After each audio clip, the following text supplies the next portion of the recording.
แคว้นแดนอีสานไปร่วมงานเพื่อนบ้านเป็นหมอแคนหนุ่มหมอลำเคยงานขอนแก่น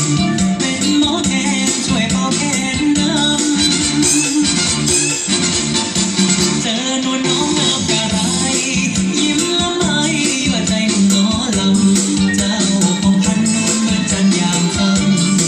เดือนพ้นงามดอกดำหน้าแล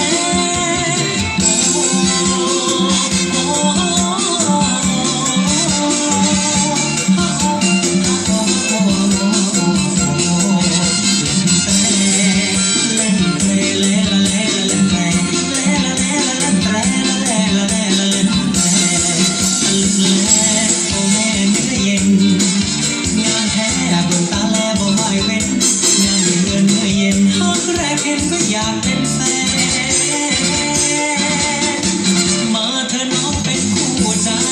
จงร่วมไปเป็นคู่กับหมอแคนขอให้วอนเว้าฮักแม่สาวก่อนใจหมอแคนบ่ถึงเจ้า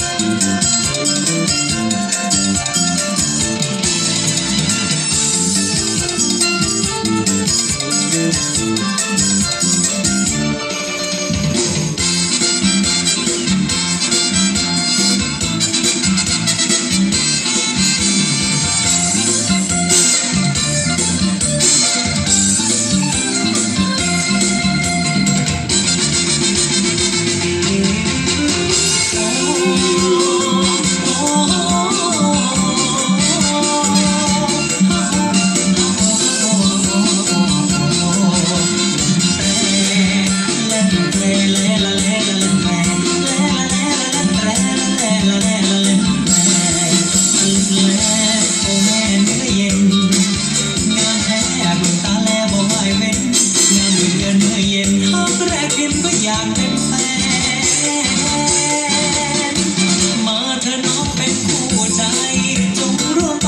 เป็นคู่กับหมอแคนขอให้วอนเว้าฮักแม่สาวก่อนใจหมอแคนบ่ลืมเจ้า